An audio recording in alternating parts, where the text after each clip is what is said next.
Olá pessoal, mais uma vez aqui no nosso canal Papo Previdenciário. Hoje, dia de aquele papo informal, o podcast do nosso Papo Previdenciário. E hoje estamos recebendo mais uma vez aqui a presença dos operadores de direito, né? Dr. André Abrantes e o Dr. Arthur.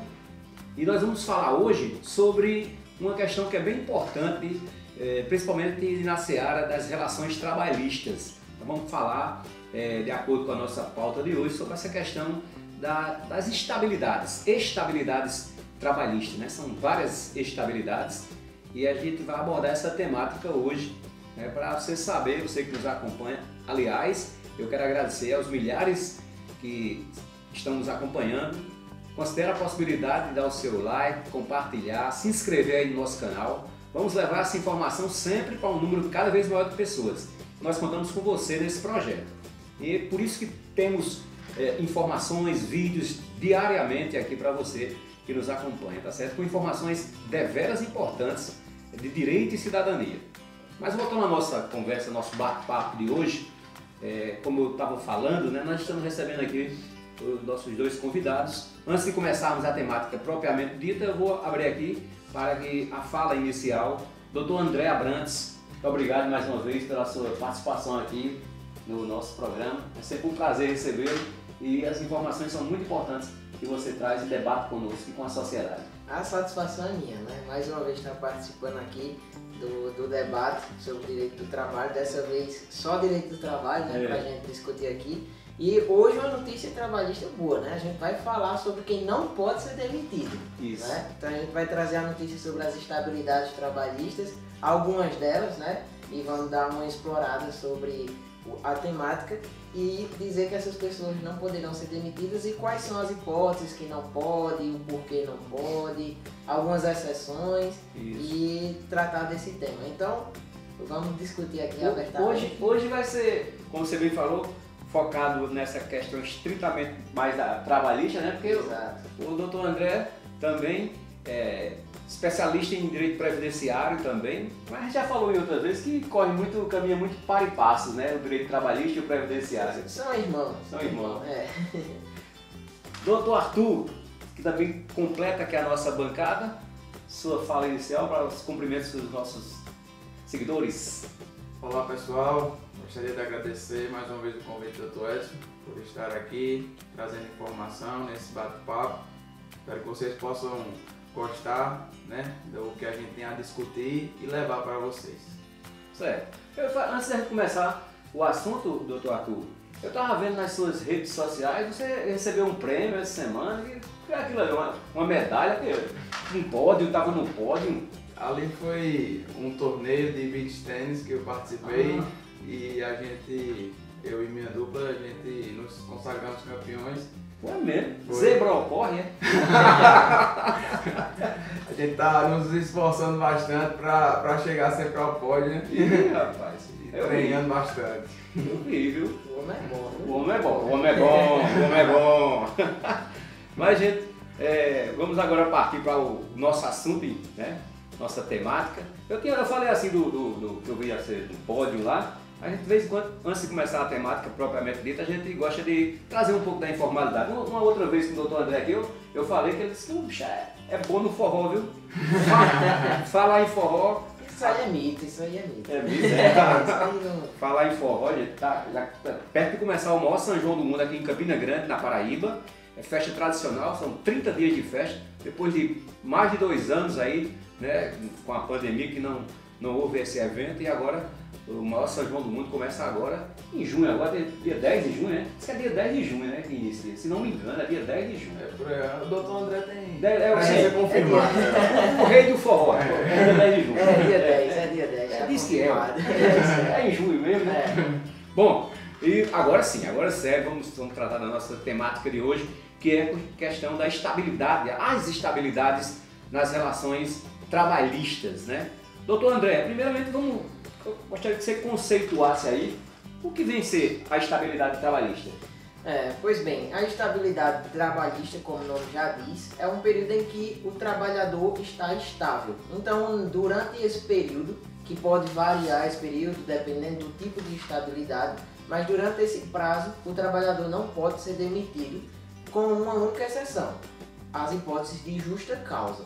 Então ele não pode ser demitido sem justa causa, mas se houver uma hipótese lá da lei de justa causa, como insubordinação, ato de improbidade, então aí sim ele poderá ser demitido. Ou seja, ele só vai demitido se ele cometer uma falha muito grave na empresa, aí ele vai poder ser demitido. Mas a estabilidade, que muitos conhecem como estabilidade provisória, porque é justamente um período, né, que tem o seu termo inicial e tem o seu termo final, mas durante esse período você não pode ser demitido. A empresa não pode simplesmente chegar para você, te dar o aviso prévio e te colocar no olho da rua, como diz o popular, né, o ditado popular. Então durante esse período você tem estabilidade, você não pode ser demitido, então é um período de segurança, digamos assim, para o trabalhador. E qual é o prazo? Tem um prazo assim estipulado? O prazo da estabilidade é tanto, tem um prazo? Aí vai depender do tipo de estabilidade. Pode variar de 12 meses, pode variar, por exemplo, no caso da gestante, do início da gestação até 5 meses após. Então vai depender do tipo da estabilidade que a gente está se referindo. Mas tem que se ficar ciente de que tem um termo inicial e tem um termo final. Começa num ponto e termina no outro. Então terminou, já tem que ficar com cuidado a mais porque pode ser demitido. E se o empregado, digamos assim, o empregado que tem a estabilidade estável, ele pode pedir demissão? Pode. Esse empregado que tem estabilidade, ele pode pedir demissão, mas necessariamente ele vai precisar estar acompanhado no seu ato de demissão do Ministério Público do Trabalho ou do sindicato. Na verdade, prioritariamente é o sindicato, então aí ele vai lá para fazer o pedido de demissão, ele tem que estar acompanhado pelo sindicato da categoria, mas ocorre que muitas profissões não são sindicalizadas ou na sua região não tem um sindicato. E aí, nessa hipótese, você vai ter que se dirigir ao representante do Ministério do Trabalho na sua região para poder que ele acompanhe o ato de demissão. Isso porque, como em regra aquele trabalhador não pode ser demitido, até o seu próprio pedido de demissão tem que ser um pouco mais cauteloso. E aí vai ter que ter ali uma autoridade, digamos assim, pública ou um representante do sindicato que afirme que se trata de um pedido de demissão do empregado. Ô, doutor André, outra coisa, antes de eu falar com o doutor Arthur aqui, se não houver mais, vamos dizer no popular assim, se não houver mais clima mesmo assim de relação mesmo, relação, diga assim, até pessoal, entre aquele funcionário e a direção da empresa ou uma chefia imediata, não tem mais clima. A empresa tem consciência de que aquele funcionário tem a estabilidade, mas não tem mais clima, de um clima mesmo emocional, não tem mais essa relação. Como é que fica isso aí? O que é que pode ser feito para resolver? Nesses casos é uma saída para a empresa que é demitir esse funcionário sem a justa causa, certo? E aí pagar uma indenização compensatória ao período de estabilidade. Como assim? Vamos supor que aquele funcionário tinha 12 meses de estabilidade, mas existia um atrito que não tinha como dar continuidade, a empresa resolveu realmente demitir aquele funcionário. Então ela pode ir lá fazer o termo de demissão, fazer o aviso prévio, só que os 12 meses de salário vai ter que ser pago no ato da rescisão. E também as verbas rescisórias deverão ser pagas contando esse prazo de 12 meses de estabilidade. Inclusive o 13º do final dos 12? Exato, o 13º, férias, tudo deve ser pago considerando como se o vínculo tivesse terminado só após o fim da estabilidade. Então, se a empresa estiver disposta, porque vai dar um valor salgado na rescisão, se a empresa realmente decidir que não tem mais possibilidade de manter aquele trabalhador por questões administrativas e realmente demitir, vai ter que indenizá-lo dessa forma. E se for o contrário? O funcionário, não, eu não aguento mais não, eu não aguento esse patrão mais não quero, chego em casa nervoso e chorando, depressivo, não aguento, não quero, e aí? Aí tem que indenizar a empresa também? Não.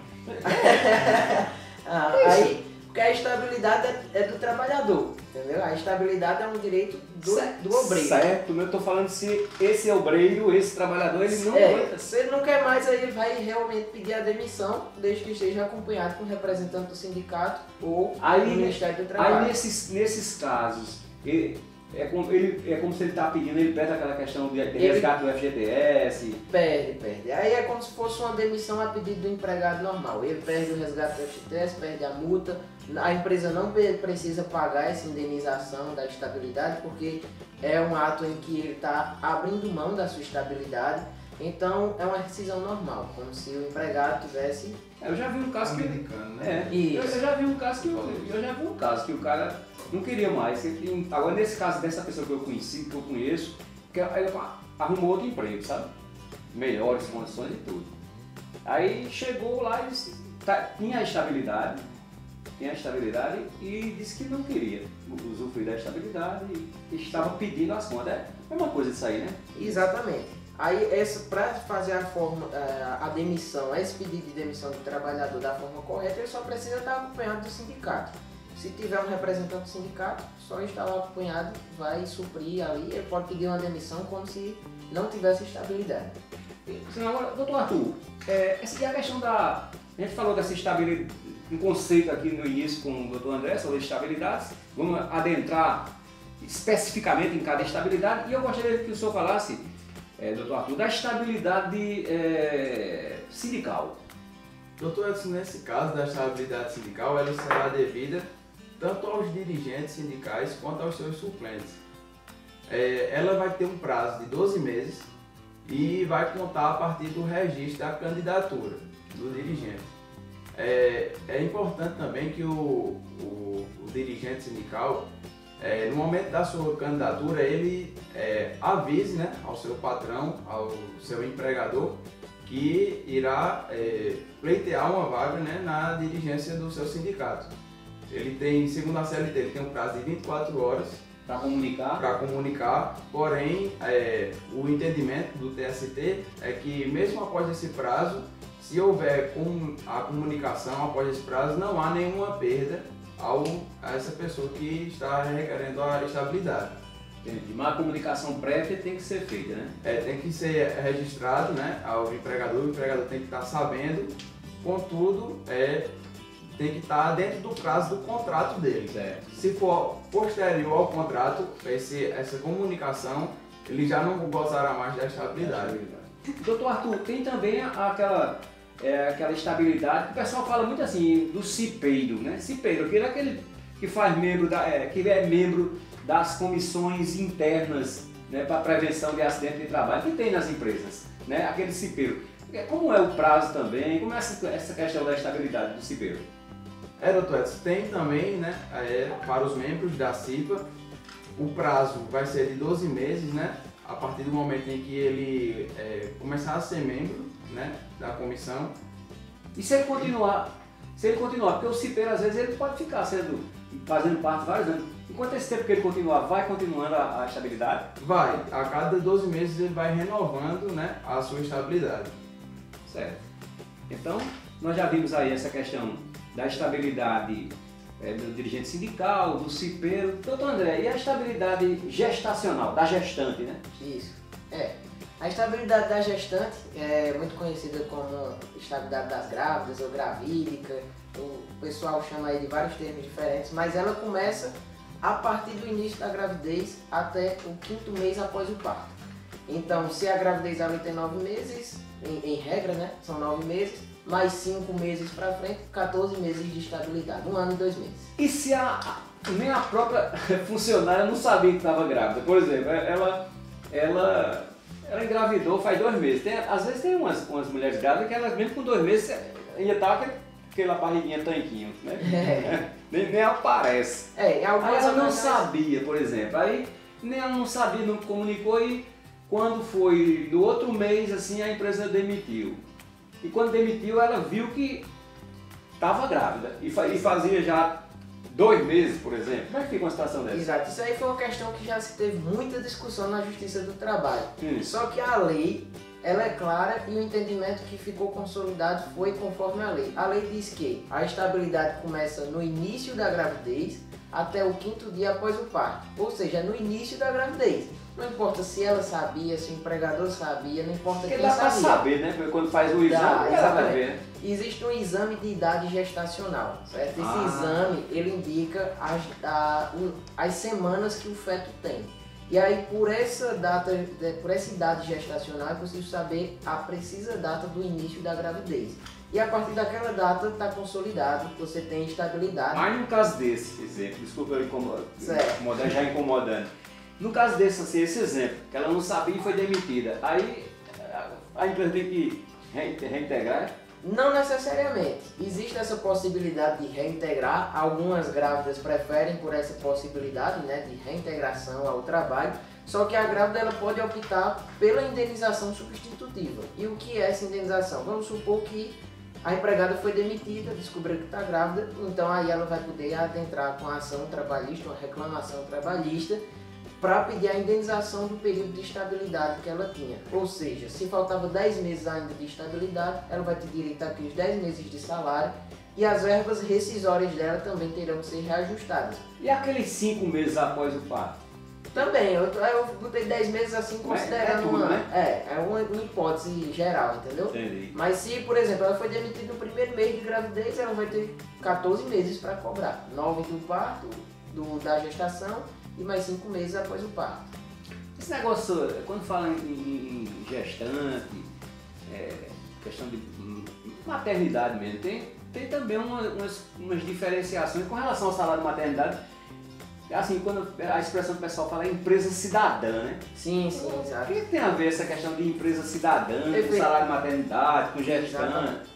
Inclusive tem uma discussãozinha aí, inclusive judicial, aí ainda não é consolidada, porque a empresa, o empregador que faz parte do programa do governo, empresa cidadã, ela vai pagar para a mulher um período de 6 meses de salário de maternidade. Em regra, o salário de maternidade são 4 meses, 120 dias. Mas se fizer parte desse programa, são 6 meses após o parto. Se fizer parte desse programa, quem é a empresa? A empresa faz parte desse programa. Empresa cidadã. É um ela deve ter algumas benesses também, a empresa, né? Com certeza. De impostos, essas coisas. Tem redução de imposto, tem redução de carga tributária com contribuição do INSS, mas aí já é outras questões, né? Por falar nisso, vamos aproveitar o gancho aqui por estar falando nisso. No caso, esse salário de maternidade aí que você falou, por isso que eu digo que tem muito a ver com o direito previdenciário. No caso aí, quem paga é a empresa e depois desconta, recebe. Exatamente. No caso da funcionária empregada, quem tem responsabilidade de pagar o salário de maternidade dela é a empresa. Então ela vai dar entrada, exceto a empregada doméstica, né? Mas se for uma empregada comum, carteira assinada de uma empresa, que vai pagar é a empresa. E no caso da empregada doméstica, quem é que vai pagar esse salário? O INSS. A empregada doméstica tem que entrar no INSS, o prazo é de 28 dias antes do parto. Só que aí ela tem a partir de 28 dias antes, né? Se ela der depois do parto... Não tem carência, tem, para essa questão do salário de maternidade? Tem carência? A pessoa entrou, por exemplo, e só faz, tipo assim, só faz 6 meses que está de carteira assinada. Para as empregadas, carteira assinada e empregadas domésticas também, não tem carência. Tá. Não exige carência o salário de maternidade. Exige carência só para os contribuintes individuais e para a rural também, 10 meses de carência. Né? Quer dizer, por exemplo, se eu como empregador doméstico, o patrão, do lar, e aí eu resolvo contratar uma empregada doméstica, eu sei que ela está já com 6 meses já. Certo. Ela já chegou com a barriguinha.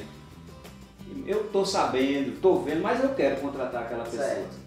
Contrato, vou pagando e ela com 6 meses só, mais 3 meses para frente já nasce a criança. Ela vai receber essas parcelas dele? Ele não vai ter carência não, ela vai receber essas. Vai receber as parcelas do salário de maternidade e inclusive vai ter direito à estabilidade também. Se ela já chegou com 6 meses, então faltavam 3 meses de gestação, mais 5 meses após o parto, 8 meses de estabilidade. Ela vai ter direito a esses 8 meses de estabilidade também. Entendi.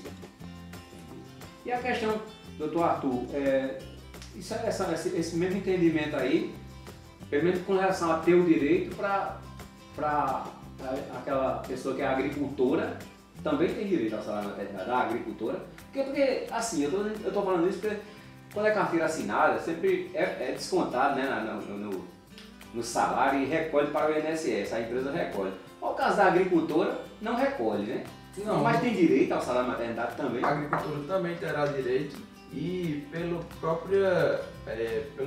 por ela ser agricultora, né, por ela não necessariamente ser obrigada a verter contribuições para o INSS, o INSS sendo constatado que ela é de fato agricultora com as provas rurais e tudo mais, ela será devida a ela o salário de maternidade rural, né, nesses casos. Também quantas parcelas? Pronto, são 4 parcelas, doutor Edson, e ela vai poder gozar durante esse período e vai receber um salário mínimo, né? Salário mínimo. Isso, por mês. Doutor André, aqui é a bate-bola, é lá e cá. é o bate-bola. Doutor André, a questão da estabilidade acidentária agora. Vocês vejam como tem questão de estabilidade, né, gente? Essa informação é muito importante para todos vocês. Nós vamos falar agora da E a gente estabilidade. não vai nem esgotar todos aqui. Não vai esgotar, não. né? Vai não. Estabilidade acidentária. Certo. Deve ser de acidente. Essa aí não é muito boa não, né? Essa aí. Mas diz aí, por exemplo, como é que começa? Quando começa a estabilidade acidentária? Pronto. A estabilidade acidentária, em regra, tem seu marco inicial após a data do auxílio-doença acidentário. Então, o empregado que sofre um acidente lá no seu trabalho, que aí vai precisar se... Acidente ou uma doença? Nesse caso aí da estabilidade acidentária, que inclusive pode ser por acidente do trabalho, que é você estar lá, escorreguei no trabalho, bater a cabeça, acidente. Ou pode ser uma doença ocupacional, que é aquela doença que se você se desenvolveu por conta da sua profissão ou por conta do ambiente do trabalho. Então, nesses pode ser dois no casos, trajeto também. pode ser no trajeto também, tanto de ida como de volta, desde que seja ali trajeto casa-trabalho, trabalho-casa, certo? E nesses casos aí, a estabilidade é 12 meses a partir da cessação do auxílio-doença. Como assim? Em regra, esse trabalhador que sofre um acidente ou que tem uma doença ocupacional, ele vai necessariamente precisar se afastar do seu trabalho porque ele não está capacitado ali durante um período. E aí terminou esse prazo de afastamento que ele vai receber pelo INSS. Quando terminou esse prazo de afastamento, ele tem 12 meses de estabilidade. Nesse período a empresa não pode demitir. Agora acontece que às vezes o acidente não foi tão grave, mas foi um acidente. E aí ele não vai se afastar.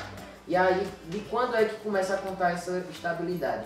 A consolidação jurisprudencial é no seguinte sentido, de que começa a contar a partir do momento da ciência da consolidação das lesões daquele acidente.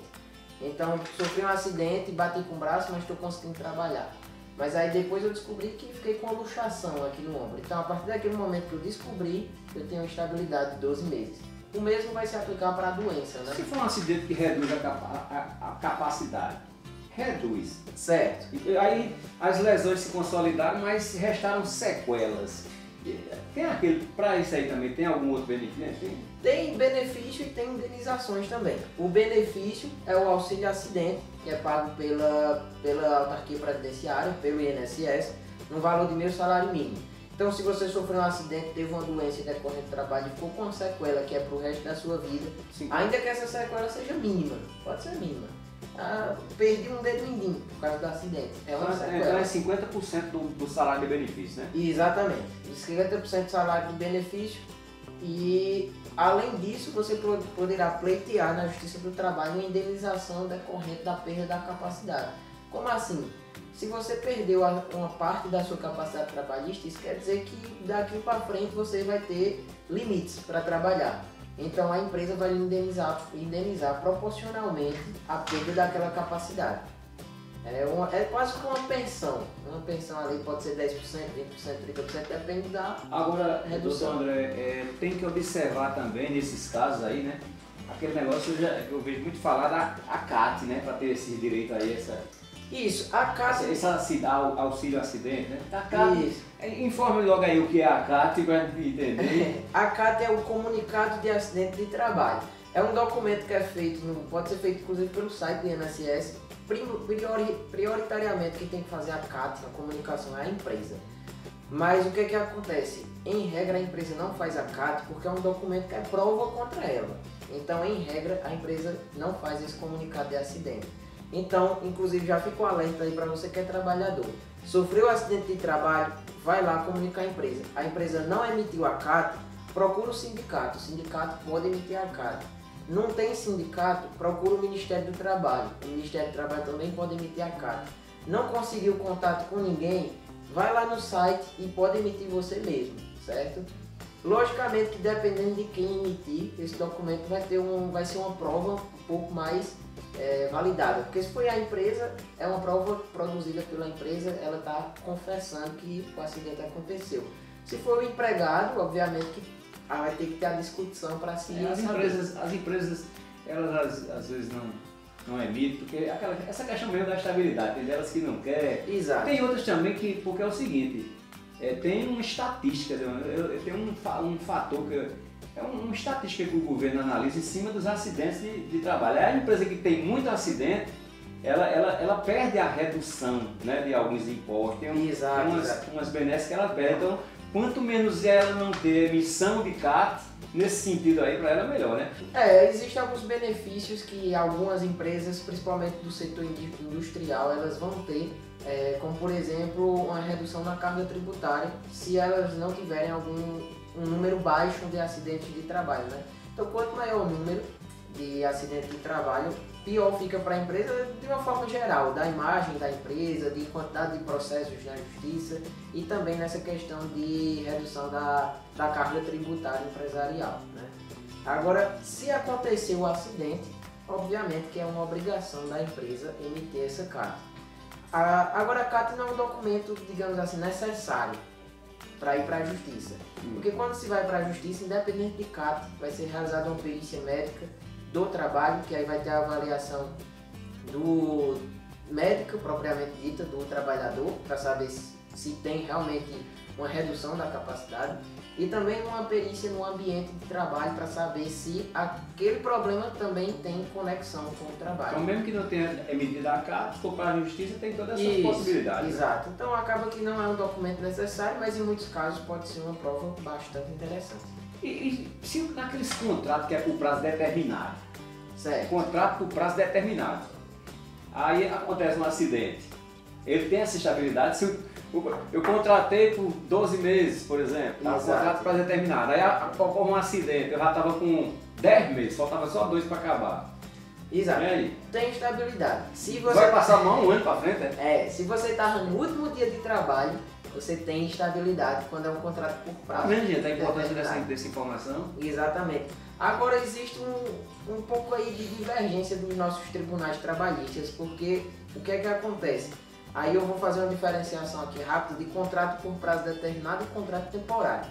O contrato temporário dura 180 dias e pode ser prorrogado por mais 90. Então, assim, ele não tem um prazo, por exemplo, acaba tal dia, certo, mas ele tem um limite, o temporário. E o determinado não tem um limite, mas pode ser estipulado ali uma data final, certo? No determinado, a estabilidade, independente se estava perto de terminar, se estava no começo, vai acontecer. Agora, no temporário, o entendimento da justiça, um entendimento inclusive recente, é de que não tem estabilidade. No temporário. No temporário, exatamente. Ainda é uma discussão que está aí calorosa nos tribunais, mas o entendimento que está sendo consolidado é que no contrato temporário não tem estabilidade. Não existe estabilidade nem gravídica, nem acidentária, nem de ninguém. Bom, tem alguma consideração?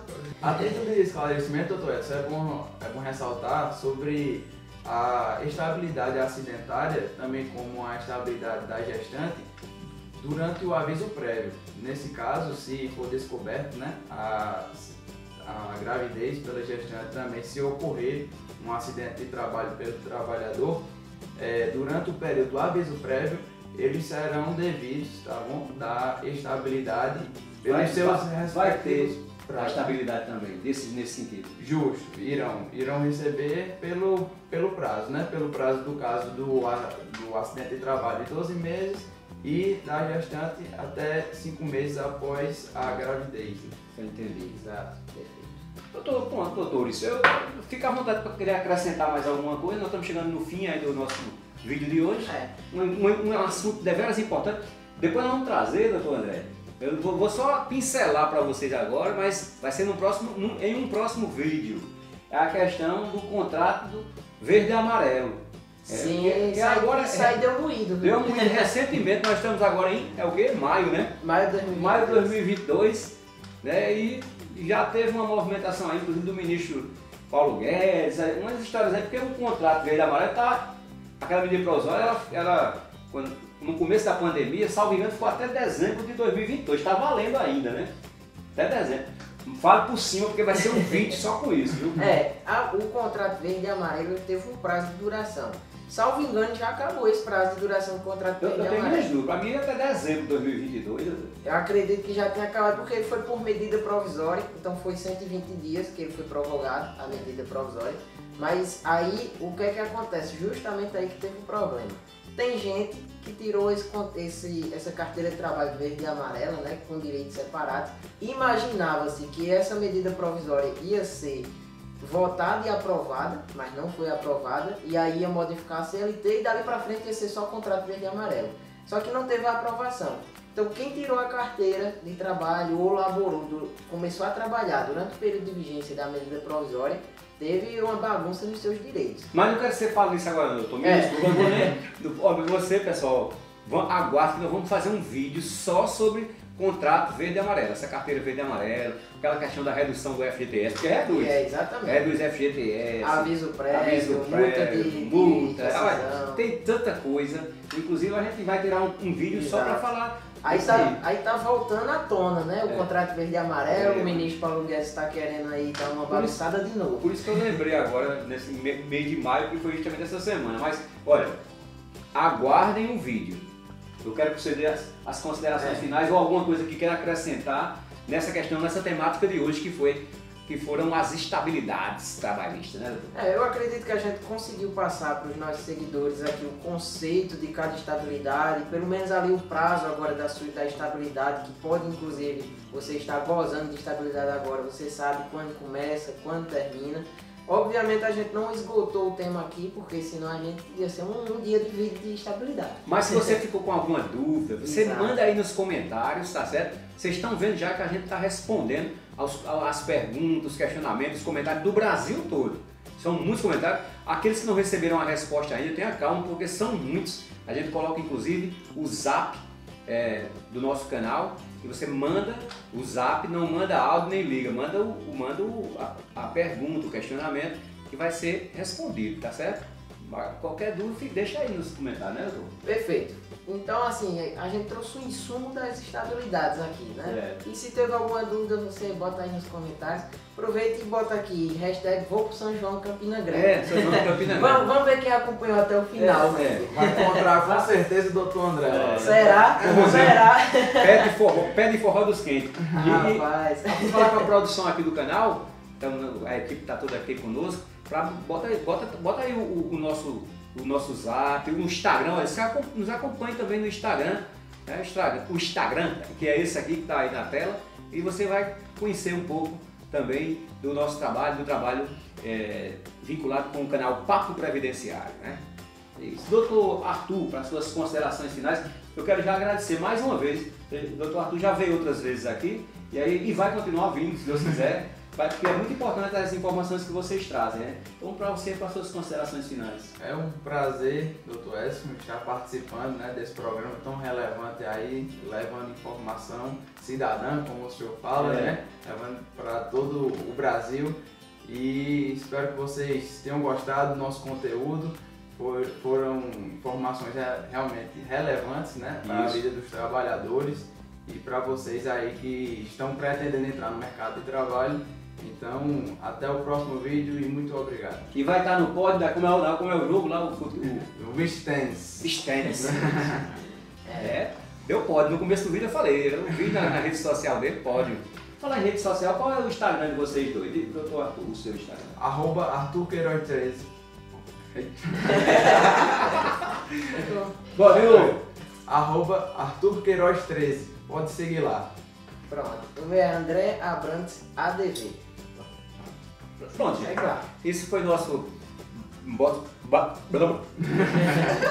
Bom, gente, esse foi nosso bate-papo previdenciário de hoje, trazendo essa informação tão importante, e eu espero termos atingido o objetivo maior, que é levar a informação, como diz Arthur, cidadã. Até o nosso breve encontro.